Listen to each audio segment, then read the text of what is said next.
What up, everybody, and welcome back to another episode of the Fortnite Story. I'm joined alongside an awesome a creative director, some may say, Hevn. He's currently with Fusion, but maybe there's more in the future. We'll see. Hevn, what's going on, man? What's going on? How you doing? Hey, no complaints, bro. I've had a solid day. Just streamed, played some scrims, getting ready for FNCS. Nice, So, super nice. pumped. Should be fun. How you doing? I'm doing pretty well. I mean, it's been a long day at work, but get back, ready to grind, my online job, so pretty excited. All right, cool. So start every podcast off like this. Gotta ask, where does Hevn come from? How'd you get the name? Um, I am a very religious person.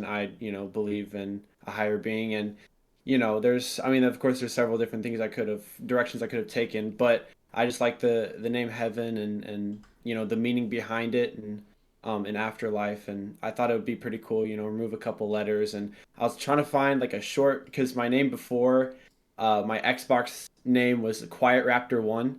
So I tried to find something a little bit shorter, something unique that people could know me by. And I was trying to think of things that were really important in my life and something that could spark conversation and I could talk about and I could be passionate about. And this is something that I thought about, and I was like, okay, that could be pretty cool. So, and I mean, as far as I know, I've only met one other person that has it spelled like me, but it's not even, it's Heavens.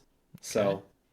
So pretty unique. Yeah, it is unique. I like it. I when I first saw your name, it like didn't click to me that it was Hevn, and then I was like looking at your profile, seeing a little more about you. I was like, oh, okay, that's what he's going for. That makes sense. I like the name.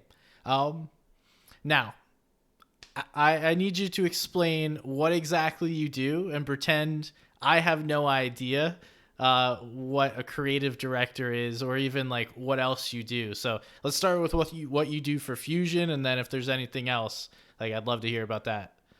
So yeah, I work in a variety of different ways. I work with individual creators and then I work with my organization. But with my, as far as my organization, Fusion Esports goes, a simple way to put it is anything YouTube. That goes through me. That's what I'm involved with. So what what basically it is in the real world, it's called a project manager. So what they do is, they gather all the assets needed to produce certain media or videos or whatever it might be on different socials to post on the social for the public. So as the creative director, I'm the one who I communicate with the players and the creators, and I set up recording dates and I make sure everything is good that way. And then I actually execute those ideas. I come up with the ideas for videos, and then I set up recording dates, get all that recorded, and then once that's all recorded, I get it all in a drive, all the footage, whatever video it might be. And then I send it all over to an editor, and then I have some ideas for designers. I get all of that done. So after a while, after the design is done for the thumbnail, and then after the edit is done for the video, I put it on our YouTube, whatever YouTube it might be, whether it's my organization YouTube or my client YouTube. And I upload it. I do all the metadata, so titles, tags, descriptions, um, and stuff like that. And then it's posted up on the YouTube channel, and then I make sure there's a lot that goes into it. And it's a lot of time. It's very time consuming. It requires a lot of it's more passive, I would say, because a lot of it is just messaging this editor and messaging this designer, and then messaging these creators to set up a recording date. But a lot of it, it requires a lot of organization. So I have to organize all my thoughts. I have this one app. It's called Trello. I don't know if you've Okay. ever heard of it before, Yeah. but I organize all my thoughts on there. I color code them. I do the times of the recording dates, and I do the participation, like who participates in the video, and I keep track of that so I can have those people who were left out for the next video, and so on and so forth. And it's just a way to organize my thoughts. And it's very easy whenever you're working with, like, I work with 5 channels right now, and I Okay. do all content for all of 5 of those channels, and you could probably imagine how much that would be, the workload. So you really need something that where you can look at it and say, okay, this is everything I need to get done, and this is everything that needs to be get done, and this is what I need to do it. So, All right. Hey, that's a lot. Like people may think, oh, you just put out a YouTube video. Who cares? oh yeah, oh But yeah, especially when working with an org, when you're trying to get all these people invested in this, and mhm, not only do you need them yeah, to actually definitely, show up and record, but you need them to like put in effort. And yeah, sometimes that's and tough. not only are you working with your own schedule, you're working with two, three, four other people's schedule as well. So they have their own things going on. You know, the prior planning that goes into videos. I'm over here in Fortnite Tracker looking at the competitive schedule and make sure I don't schedule a video for when there's like a duo cash cup or whatever.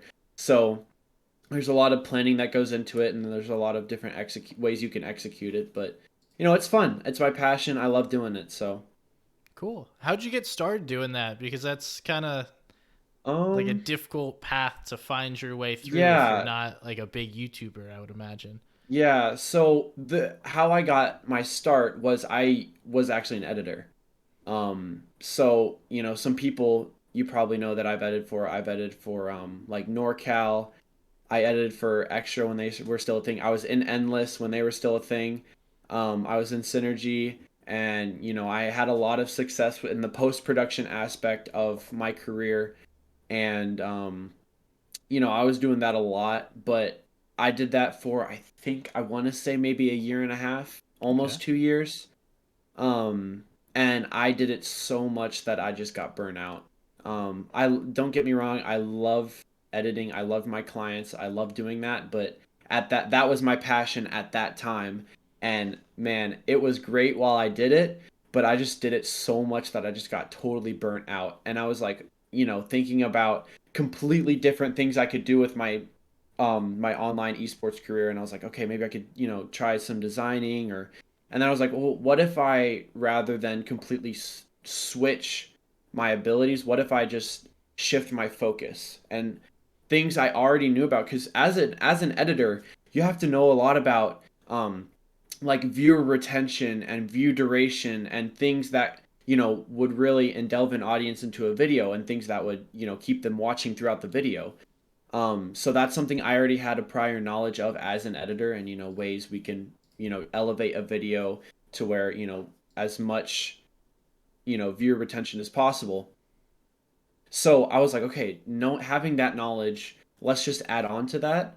Let's learn about like CTR and different analytics, like studying different demographics of different channels. And what if I just put my focus on that, and then maybe try out something like a content strategist or creative director or channel manager, whatever. And it's been working really well because not only did I have those skills as an editor, but I also built a ton of connections too.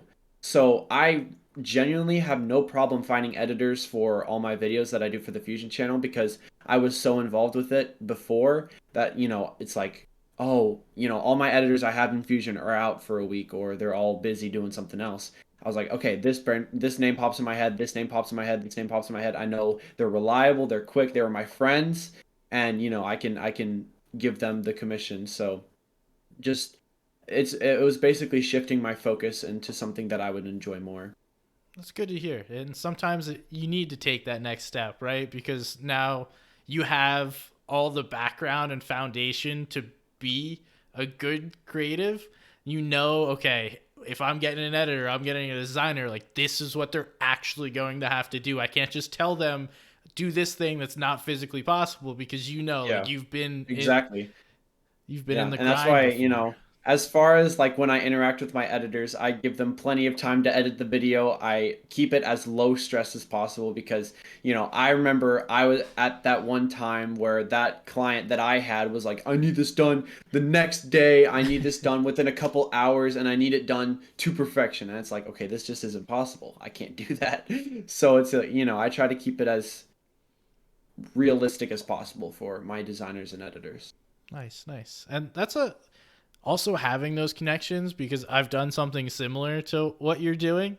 It's not easy just to find and have those connections of like, okay, here's someone I can actually trust, especially if they're not on the org already. Like, if they're on the Oh yeah. org, they've been vetted in some kind of way, so you can somewhat trust them. But even still, Hmm. like in this space, there's a lot of kids. Might get like a Oh yeah. 16-year-old that's just really good at editing stuff, and is like, yeah, Yeah. no, I'm going out tonight, or I'm going to hang out with my friends. I'm not doing this. Like, all right, Yeah. bro, come on. Yeah. Most definitely.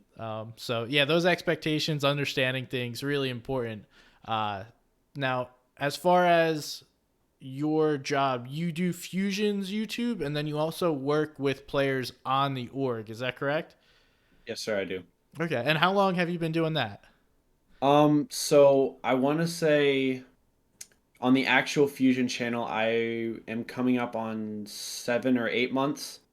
Um, and then as far as the individual clients, I only just started doing it maybe 2, 3 months ago. So of course, a lot of that knowledge transfers. It's just, of course, every channel is different, and their audience and what their viewers want to see from their channel. But there's still a lot of things that can translate from channel to channel. That hasn't been that hard on me. Nice, nice. So 7 months, that's a long time to do something within this space, in real life. 7 months Yeah. isn't that long. Oh Have yeah. you learned a ton? Like, what has been some of the biggest takeaways that you've gotten? Um, I mean, it a big shocker to me was just how much work it really takes. I mean, I started off on just the Fusion channel. I mean, that's all I worked on. All I did was set up those recording dates, and then, I got the editors, designers, and then I upload on the YouTube channel. That's one channel. And then, oh, this person, needs a YouTube manager. Oh, okay, I can do that. And then it's went two, and then it went to three, and then it went to four, and then it went to five, that kind of thing. And just slowly like snowballed into this thing. And it was like, okay, my I really had to learn about time management. Um, because a big thing with me is like, I'll sit there on TikTok for like 4 hours, just, wasting my life away when I know I have a video to upload, that type of thing. And I have to learn, okay, maybe let's not do that. Maybe let's focus and, turn my computer on and then, upload this channel, talk to these editors, get in a call with them, visualize this thing that I want for their channel, and then get with the designer, and then you find some tags, study the analytics, stuff like that. So that's a big thing, was time management that I had to learn really quick. um, and then also another thing I learned, just how deep it really runs, how YouTube really is. I mean, YouTube is one of the most interesting socials, I want to say. A lot of these, you take TikTok for instance, it's not. I mean, I'm not saying there's no skill required. Of course, there's skill required, but a lot of it is luck. I mean, you see these videos that minimal effort are put in, and it's just millions and millions of views, and it's like, what, really? Whereas, you have a YouTube video that you put so much effort into, you spend hours and hours and, a lot of money, and it gets, 20, 30, 40 views. And it's like, really? Are you kidding me? But it really applies the think smarter, not harder. I had to really, I mean, I'm in Google Trends. I'm looking at trends, what's trending. The other day I was thinking about shooting a video that involved the Minions. That would be hilarious because that was trending. That Yeah. was something that would get views. Even stupid stuff like that, like the Minions. It's like, that would get views. But unfortunately, I can't do a video with that. That would be hilarious though if I was able to. But it's studying the trends, studying Google Trends, what's trending, what's relevant, and then also really connecting with that audience and seeing what they like and what they want from that specific channel. That's a big thing too. Um, so yeah, it runs a lot deeper than from the surface when you first get into it than what you see. Okay. So over time, it's developed into more than what you would have thought it would Oh be, and yeah, then you've definitely. gotten better at like the whole process, Hmm. which is pretty cool to hear. Is there like a favorite video on? Let's just stick to the Fusion channel for now that you've worked on. Okay, man, I I'm gonna go on the Fusion channel because there's one that pops into my head right now. But I don't know if I want to say it because it's not out yet.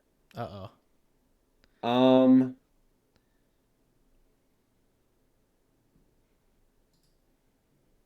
probably the edgy announcement video. The edgy announcement video. That Okay. was one of my favorites personally. Um, just a big thing that sets a team org apart. Whoever's watching this is IRL interaction.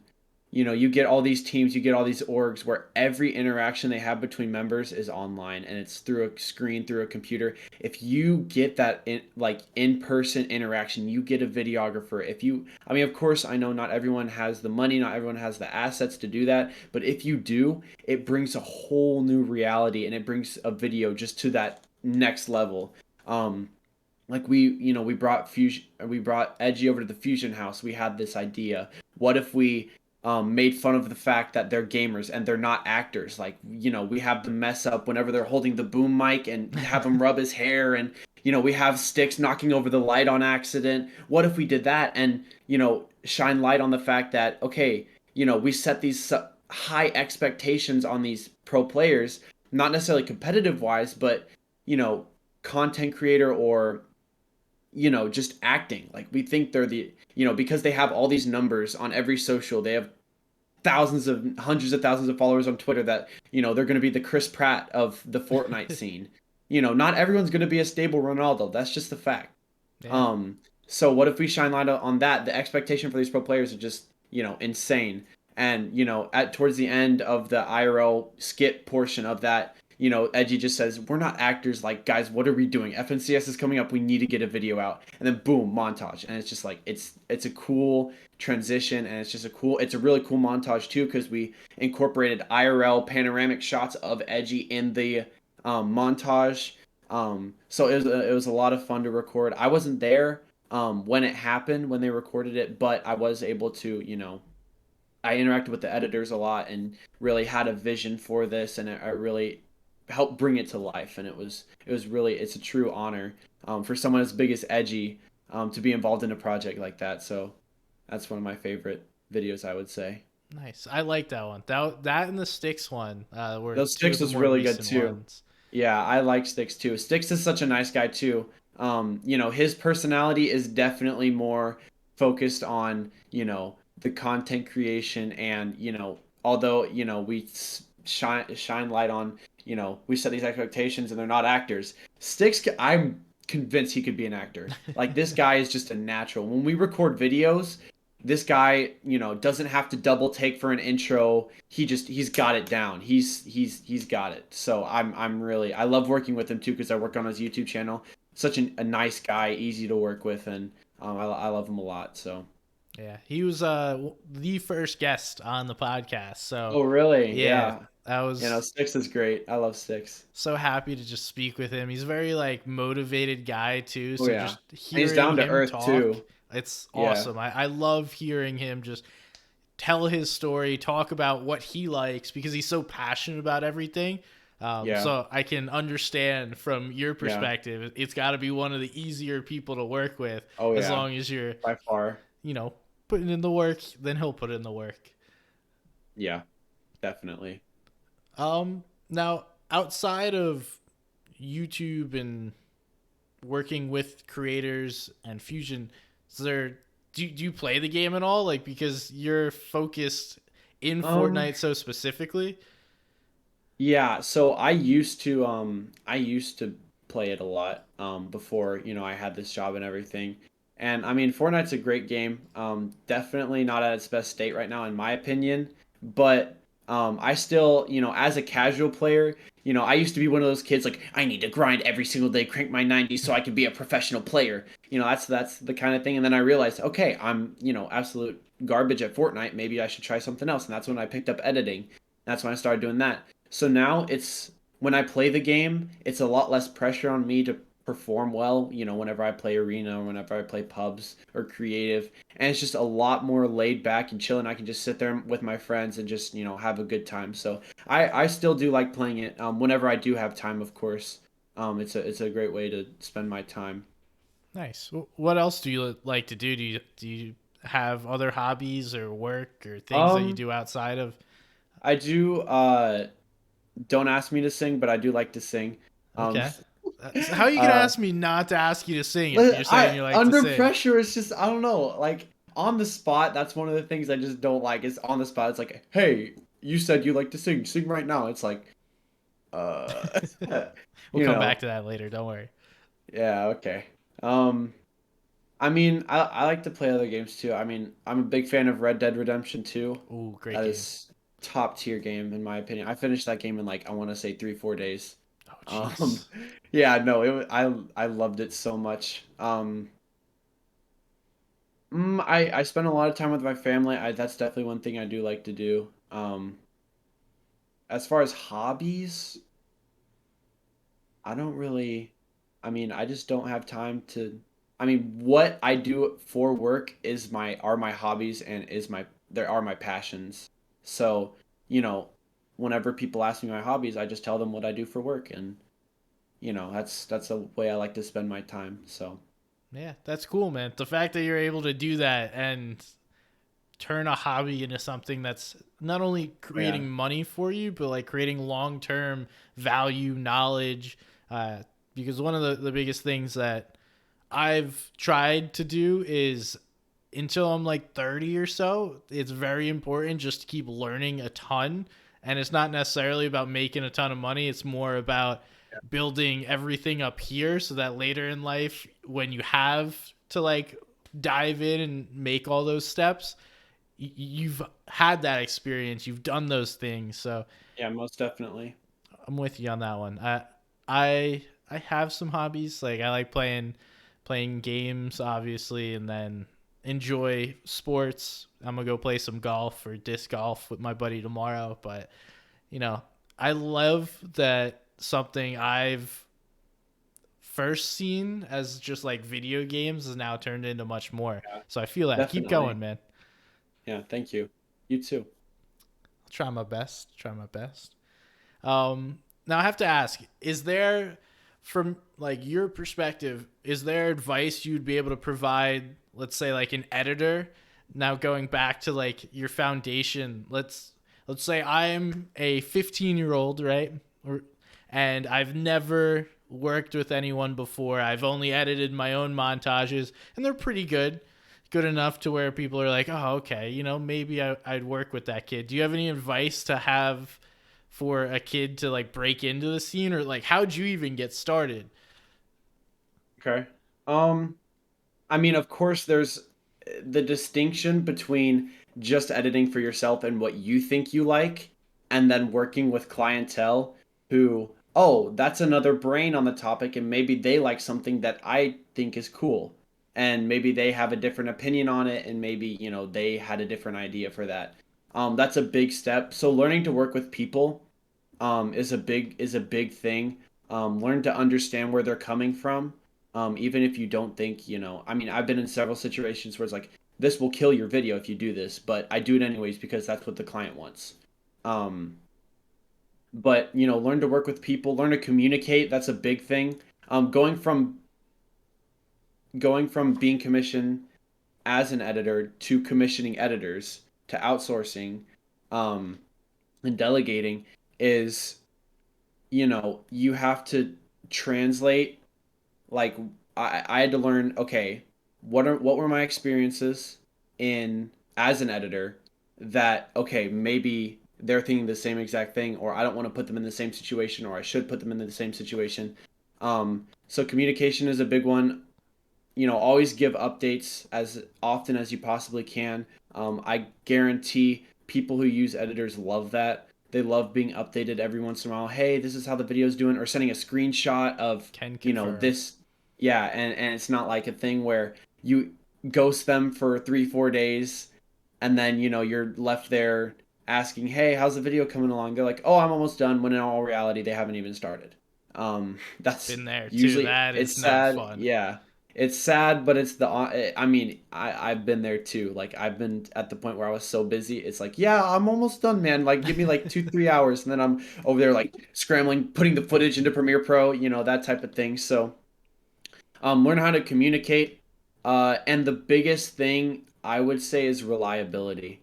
Um, Definitely, I think one thing I know you talked about what set me apart, what got me started as an editor, and how I started getting clients and started getting paid for this kind of stuff was every time an editor or every time someone commissioned me as an editor, they know it's going to get done within the next couple of days, and they knew it would be high quality, and they knew it would be done efficiently. And a lot of these editors, what they go through is this cycle of just, being, they're lazy in all honesty, and they just, get it done whenever they feel like getting it done, when they don't see it as a job and like, okay, this needs to be done in 2, 3, 4 days, however big the project. It could be a bigger project that could take weeks, but, still work diligently on it and still, try your best to get it done. Uh, so that's I feel like those things are the biggest part. I mean, of course, there's skill involved. Creativity is a big one. Do something I've never seen before. Go for it. I love seeing things where it's like, whoa, that surprised me. That shocked me. That was pretty cool what you just did. Especially montages. Like if you're a montage editor and you do something, highlight editor, you do something that nobody's ever seen before. That's what's going to make you blow up. That's what's going to get you the money. That's what's going to set you apart from everyone else. So I would focus on that. A lot of these, especially highlight editors, no shade on the highlight editing community, but a lot of it is just rinse and repeat. Oh yeah. You talk about, the clones, and, just taking what the last person did and just doing the same exact thing. And I just feel like, I mean, that's an okay way to work, but if you really want to take your career to the next level in this community, is you need to set yourself apart. You need to be unique, and you need to think of creative ideas to, execute your videos. So Yeah, yeah, that's and important. another point with the communication aspect is, one thing I have to go through is, you know, I'm like, hey, are your commissions open?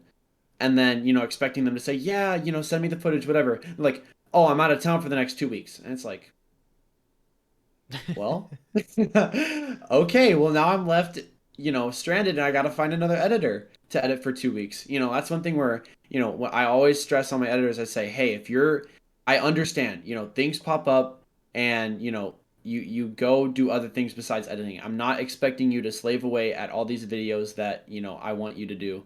But at the same time, at least let me know if it's a thing where in advance, let me know in advance. So that way I could plan ahead, and I know things pop up last second. That's understandable. I don't really have a problem with that. But, things where it's like, oh, I've known this is going to happen for like a month now, and I decided not to tell you until yesterday. And it's just like, really? Are you serious? Uh, So, so, simply put, communication, reliability, being unique, and what was the first one? I forget what you said. uh, in all honesty, I think I forgot too. Oh no. I said Well, too much that I just forgot. go back and listen to the podcast and hear whatever the Yeah, first one yeah. he said I was. know reliability, creativity, and then communication. I think those three things alone will set you apart from, everyone else. Yeah. And I think honestly, understanding that there's value in what you do and someone is Yeah. paying you for your work. So Oh respect yeah. that they're paying you for your work Yeah. and respect your own value. It's like finding that fine line of, okay, how much do I value myself at? And then how much does the market value what I'm putting out at, which is a really interesting piece because there's kids you could find a highlight editor for $5. Like there's people that'll throw quick little highlights, intro, boom, then just cut clip to clip with like standard transitions that they bought online, Yeah. and that's all you'll get. But then the unique thing is what really stood out to me, right? Because I don't necessarily care for Fortnite montages or highlight videos. Like to me, they're all. I want to go watch like a Cash Cup recap, right? Like I enjoy watching the competitive side, so the less like craziness there is, the better. But occasionally Yeah. there is a montage that someone puts out and it's like, "Holy shit. This is Yeah. like in fact the greatest Yeah. thing that I've ever One seen." of my favorite trends that happen in the highlight com, whenever people like you might not know it, but Neeks, um, those type of people, they started doing 3D animation into the montage. Like there's this one. where they killed a guy, but then the wall went up and it went through like a tunnel, a 3D animated tunnel, and into the next clip, and that thing just like blew my mind. I was like, this is just this is crazy. Yeah. But that was one of my favorite things that and that was one thing where, back to what I was saying before, Neeks, he did that, he blew up. And he got hundreds, thousands of dollars off of just that alone, the 3D, animation. And that's one thing you really need to do as an editor, designer, whatever, is just set yourself apart and give the client a reason to commission you. And whenever they ha- give them the confidence to know that whenever I buy from this guy, I'm going to get something that nobody's ever seen before. No matter what the price. I mean, of course, I mean, that's a whole nother issue is people overpricing, underpricing, but well, I won't get into that just yet. Yeah, it's cool. I'm a big fan of like the cinematics when you see someone, because the Oh yeah. clips are made separately than a cinematic. Someone has to go in, understand how Fortnite replay mode works, and like capture those as basically a Yeah. separate clip, then blend it in with the clip that they had, which I find so unique. Because a lot of people, you could do a quick little flyover. Now we're seeing all those videos that are what are them, like your standard drop spot video of just like a cinematic of a POI. All Oh right, yeah. cool, that's fine, but you go that extra step, you go in game, you get the right skin, you clip something that like somewhat fits that to me. Oh yeah, I love definitely. those. um Hmm. Now you said get to it in a sec, but I'm gonna ask you now, so like what do you value Oh different, man. so like a highlight, a montage, like This is a sore subject because a lot of editors, what they do is they you pay for the name, and in reality they suck at editing, but they're famous, and guess what? You pay $200 for their name, and you pay, that's what you pay for. And it's like, I can understand that because, especially if you worked hard to get to where you are, I can understand inflating your prices and, making it a little bit more exclusive for who you want to edit for. And I can understand that, but at times it's just like, okay, I don't know who you are, why, and you do, really, I mean, it's just generic, and why are you charging $300?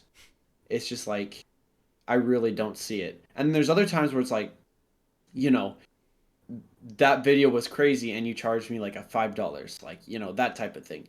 So it's just like, I mean, of course, I'm not mentioning any names, but there's several out there. Um, but I mean, from what I've interacted with a lot of notable editors in the community, and they all seem like, for the most part, seem like really nice guys, and you could tell they worked hard to be where they are, and they worked on that creativity and the reliability and the communication, and they really strived for that type of thing, and um, I mean it's something where not especially in a community full of like a bunch of 12, 13, 14 year olds, you're not going to get little kids throwing hundreds of dollars at you. That's just not realistic. But if you do start off, you got to start off somewhere, especially as an editor. I edited for free until someone asked me how much I charged, and then I said like $5, and that was when I was doing highlight editing. And um that it was that kind of thing. And then I was like, okay, well, I'm doing 20 videos a week, I don't have time for this, maybe I should charge 10, 15, $20. And that went from there. And then I started doing content editing, and that was content editing is completely different from highlight editing. You charge a lot more, a lot of time goes into it, a lot of a lot more effort goes into that type of stuff. So I started charging more. And then you know even when I was a content editor, I started at a really low price, and then I just went up and up and up and up until I got to the point where I was like, okay, yeah, every video I'm doing right now is worth it to me. So, yeah, I mean, you got to really evaluate yourself as an editor, as a person, as a designer, and just say, hey, you got to be humble in some aspects. It requires you to be humble. You got to say, hey, you know, even though I know I'm good at what I do, I need to start somewhere. And, I need to start at, this price, this price. And then there's other times where it's like you need to realize a lot of these big editors, they overwork themselves. And, you need to have a little bit of pride in you to say, hey, I'm not going to edit for these random PS4 kids. for, $2.50. I need to, up my clientele. I need to, do all this. And so it's just a mix of both, I would say. Yeah, it's steps. I went through a similar thing when I first started casting. So, like, somebody asked me to do a random community event. We were playing, it was a pub match with like 20 to 40 people in it. It was a custom match. I remember specifically, this was the first tournament I ever casted. They're like, oh, we saw your YouTube videos. Do you want to do this? Sure, I've never done this before, but then I did it for them. I did it again, and then somebody reached out to me. It was like, "Yo, we have this, three Oh yeah. thousand dollar tournament coming up. Do you want to do this?" They're like, "How much do you want?" I have no clue. No one ever tells you how Yeah. much you're supposed to pay for these things. So I threw a number at them. They're like, "Yeah, sure, that works." And that's basically been my entire career until like the past 6 months. Is like I finally have figured out all this different space and like where casters and talent should be. So I can Yeah. only imagine the same way and the same things are happening within the creative space as Yeah. everyone's just trying to figure out, what is my worth and what are people willing to pay, because then it's somewhere in between hmm is, Yeah. I where mean, I see it. that's a big part is, you know, a really big step is evaluating yourself and not having too much, not having too much pride, but also not being too humble. And you gotta, realize your own self-worth. And that's where a lot of people struggle too. It applies to every even in real life, the jobs. If you're self-employed and you're doing, whether you start your own business, entrepreneur, whatever, you basically selling your services, right? That's a real struggle for some people is evaluating yourself. What amount of money is worth my time? That kind of thing. And it applies to, casting and editing and designing and, even becoming a creative director and a content manager. Okay, I spend this many hours doing, X amount of things. What amount of money is going to be worth my time? And then that's how I evaluated it. And of course, there's several different factors like how much experience do I have? How long have I been doing this and stuff like that. So a lot of things to Nice. think about. Yeah, definitely. It's not easy. And Yeah, no, definitely not. it takes time to figure it out. You'll make mistakes. I mean, I know I made mistakes along the way, both Oh yeah. overpricing myself and underpricing myself. Oh Uh, yeah. so it's a learning experience, and everyone will figure it out. Now, I want to go back to Fusion for a little bit and just tell me about that experience. I don't really know many. I knew Zenko. I had a couple of conversations with him here or there just via text. But other than that, like, I don't really know anyone over at Fusion. Actually, no, Jacob. Is Jacob still like the general Yeah, manager? Jacob. Yeah, he's I think supervisor or something like that, consultant, something like Okay. that. But I knew him you know, from Endless, I think, endless. because he got me to coach not Panda on Endless. So Oh, I'm like surprised we that's didn't meet each other then, because I was in endless. really Yeah. well. I coached him like trying to think. It was the last duo FNCS I want to say, because it was Okay. Panda and Stowe were playing together. This must have been like 2 years ago at this point. Yeah, it was probably before then, because I joined like I think March of last year, Okay. and then I was there. I was in there until it ended, so it was a while ago. But I not that long ago where you're thinking. Yeah. So So yeah, I got to meet him. He was always like a very straightforward guy. But tell me about your experience. Tell me about the org. If you um know of anything coming up soon that you might want to hint at, feel free to do yeah that. I mean, Fusion, it's in the process of going through like a managerial change. We just released Senko, which, definitely was not easy. He was a core manager in our organization, had a lot to do with our success, and I'm super grateful for everything he did. But, with us moving out of the EU scene, and him living in Italy, it just didn't really make sense. That's the best explanation I can give you. Of course, there's more, but that's really the main explanation. Is just, it just didn't make sense for us at the time. Um, but all love to him. He's a super nice guy. I loved interacting with Zenko. He's, the Italian stallion is what we called him. He super funny, nice guy. But yeah, I mean, there's other managers we just brought on. Vibes. who actually worked with Parallel before they, I don't know if they went public about it yet, but went through some manager changes. And Bunny is another Parallel member, and we have Liquid, and I think we have a couple Twitter like Wolfie and Orlin who was in overtime. But yeah, we're bringing on a lot of new talent. We're bringing on a lot of new people with a lot of different skill sets. And I mean, if you look at our Twitter, we've been going crazy. I mean, almost all of our tweets, we have had such creative tweets that have done really well, and we've grown there. And even our YouTube, like I've had help. His name is Liquid, but um, he used to be in Delirium. He was also in Parallel. But I swear, this guy, every channel he touches, it just goes crazy. Like he'll behind the scenes help this channel, and I'm like, oh, how come? Why does this video have 500, and why does this video have 5,000? The one right after it. He said, oh, that's when I started working with them, and I'm like, what? Like it's like, are you serious? And he was like, yeah, and I was like, okay, and I mean for a while, my job in Fusion was basically more of just like a production and like a content, you know, thing, where I would do the first part where I would organize the recording sessions, and then I would commission the editors, the designers, and then I would give it to a channel manager to upload.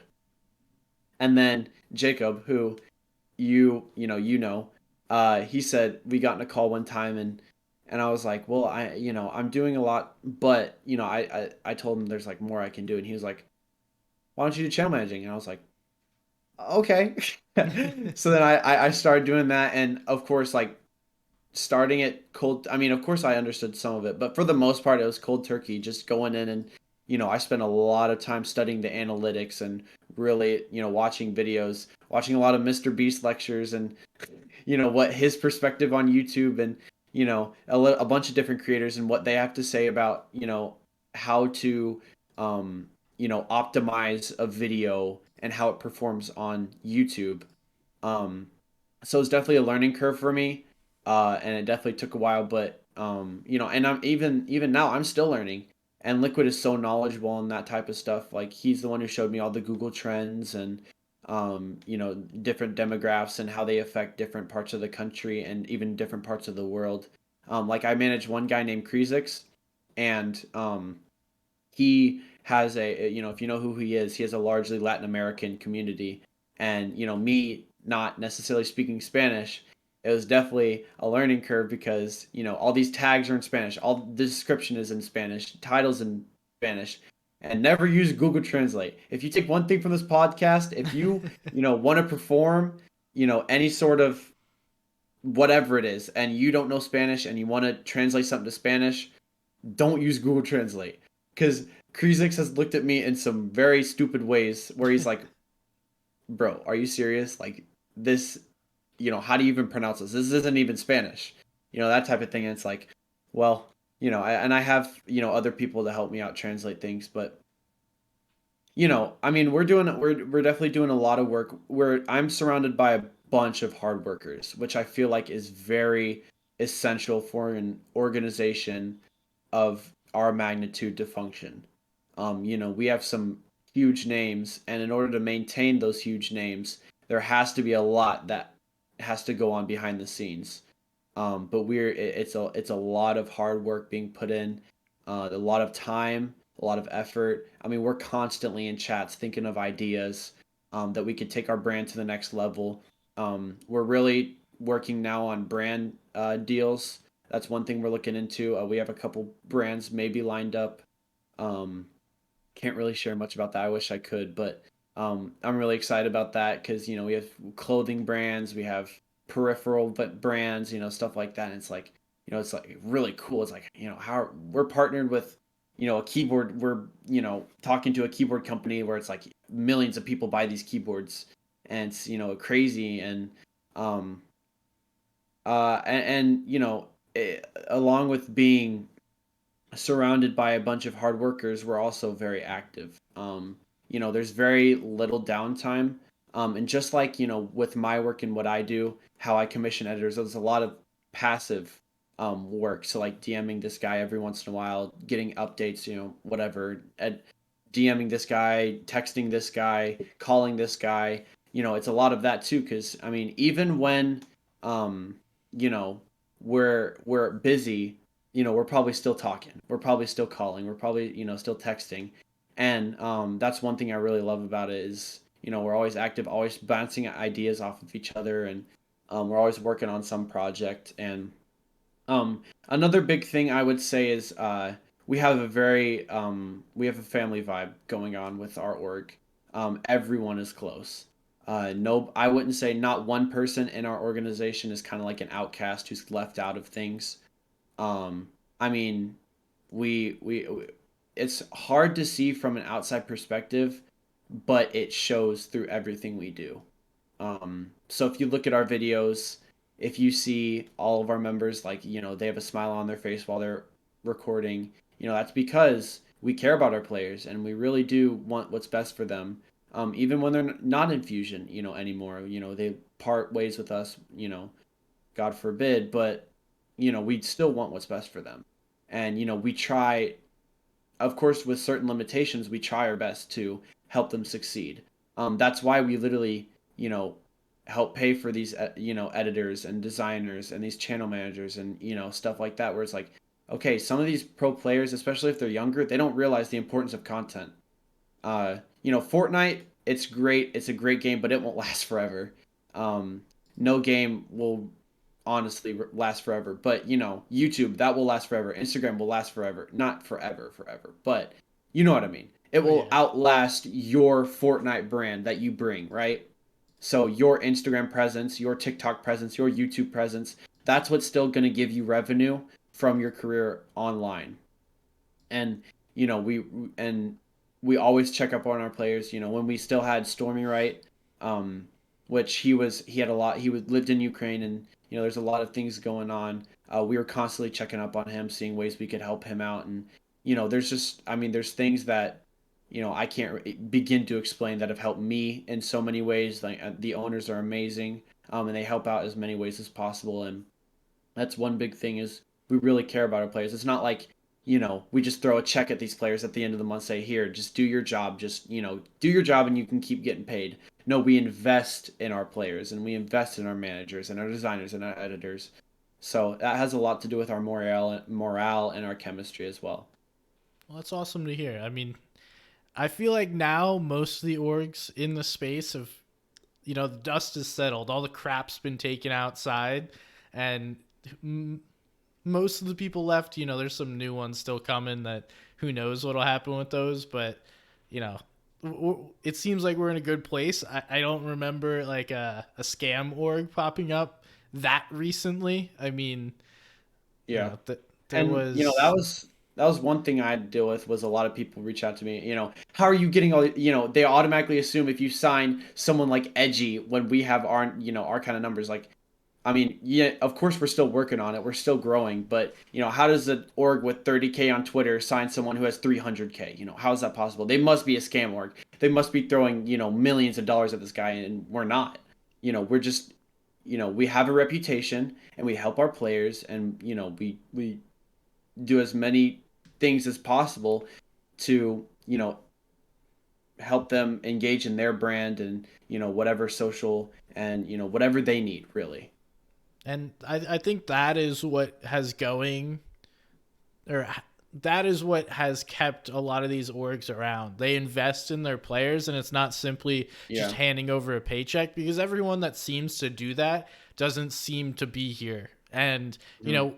your Yeah. org is the people on it. So if you're not investing in the people on it, then obviously you're not Yeah. investing in the business itself, and it's going to go nowhere. You'll flatline eventually. So it's cool Hmm. to hear that, Fusion provides extra for the players beyond just a paycheck and help. Obviously, you're working Yeah. with, I think, all the players in your bio are on Fusion. So Hmm. that's another step, just to have a content manager and a creative person that is working both on the uh, org side, but also with the players, because, at the base level, it's not the easiest thing to do for a player. You talked about at the beginning of this podcast how much goes in to just getting a video out and doing that whole process. So taking some of that off the player's shoulders, the creator's shoulders, is definitely a Yeah. huge help, which allows them to do more and push them further. Yeah. And the teams as well. It's pretty cool to hear, you speak well of everyone on the organization and how you Oh, yeah. enjoy it. It genuinely seems like a Yeah. good I mean, atmosphere. yeah. I mean, just like every org, just like every situation, we've had our ups and downs. There have been points where, like, you know, how are we gonna stay alive? How are we gonna keep kicking, as an org? But for the most part, I would say, it's been a really great experience. My first interaction was, I had started, content management, and I had, studied it a little bit and kind of understood the concept. And um, Collage, who I was on with Endless. That's how I made the connection. I DM'd him, and I did some videos for Fusion when I was still an editor, and I was like, okay, well, I'm kind of getting away from editing. Do you guys need any content managers? And he was like, he said, "Would you move to Virginia?" That was his first message, and I was like, as a 16, 17-year old, I'm like, I this is my career now. Like, if you're moving and relocating, that's your full-time job. I mean, it's undeniable. And I was like shocked. I was sitting in my chair like, what? um, but even that, I mean, bringing that up, we had a house in Virginia. I mean, zero ping, of course. It was great having it, but that had a lot to do with our chemistry and our likability as a group, and like our interactions with each other. Interacting through a screen, interacting in Discord is one thing, but if you meet that person in real life, in person, it's totally different. And the experiences you can have, you know, out there as opposed to, on your computer are so much different. And we took all of our players to Orlando. We're planning on having a lot of stuff coming up too that we don't have the house anymore, unfortunately, just because with circumstances our lease was out, and it just didn't feel like it didn't make sense to keep it, with how much money we were putting into it. But we have a lot of different trips coming up, and we have a lot of stuff planned where we don't necessarily have one location where we can always go to and shoot content. We have these like planned trips throughout the year where we can fly these players out and shoot a bunch of content, have a bunch of fun, and interact in that way. Nice, nice. And is there anything that actually no, let's take this a different way. Um so for you personally, you've gone from an editor to a content manager now to like the creative director and helping multiple people plus an entire brand essentially. Like that's what Fusion is. It's a brand. Yeah. Um do you have goals to go higher? Like what do you want? Best case scenario, where do you see yourself in a couple of years? Is this your career, like you just mentioned? Are you going to move to Virginia and fully dive in, or is there another path that you see yourself Yeah, taking? so I unfortunately wasn't able to move. Um, with I still live in my parents' house, and I didn't really. I felt like it was a little too premature to move out of my own house and do that. But I mean, I'm really not sure right now. I guess it just depends how big this gets and how where this takes me. Of course, my goals are to grow every single channel I'm on. That's a given. Um, but I mean, I'm on track to probably hit 100K soon with TK. Um, or we're on track to hit 100K. I don't want to take all the credit, but Krezix, I want to hit 50K soon, and I have a small channel named Bravo. He duels with Somerset, and he's a really cool dude, and he has a smaller channel. Only has about 2,000, but I want to get to maybe 10, 15. And then I have other channels like Sticks, where he didn't upload for a period of time, and now my only goal is to just get it back up to what it was. Um, which I mean I'm doing, and we even shifted our focus on his content. Um, a lot of his was gaming content, which is understandable because that's what he was known for. But if you know anything about his story, I mean, I'm sure on the podcast you got to talk all about it. But his fitness and his weight loss journey, and him as a person, and how he acts, you know, out there in the world, and his personality. We've kind of shifted focus from like, okay, constricting his social presence and YouTube presence on gaming and Fortnite, and then let's expand that to lifestyle, and let's do some fitness, let's do some gym content, let's just do some day in the life, let's do some stuff that your viewers can connect with. And the videos have done so much better. I'm actually surprised. I was like, okay, this is off the bat. I initially thought that it wouldn't do as well because it's kind of any channel where you kind of shift in your content focus, it would kind of hurt the numbers a little bit, but we've actually been doing better since we've done the IRL content. So Wow. I'm really excited about that. Yeah, that's cool. He did actually talk about that, and he was excited too. So it's cool to see like both sides. Like you probably had this vision for him, and like he now is executing your ideas, and vice versa. He's probably throwing you stuff. So if you guys want, definitely go check out that previous podcast with Sticks. It was the first one. Good guy, and you'll hear both these two talk about the same things of making that shift. So we're coming up on about an hour. Don't want to keep you for too much longer, but do definitely appreciate you coming here, sharing Yeah, for a sure. lot.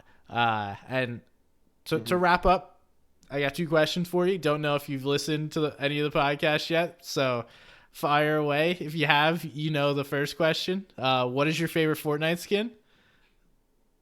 Oh man. I don't know the name of it, but or no, not that one. Probably the skin I use a lot. It used to be popular, Crystal.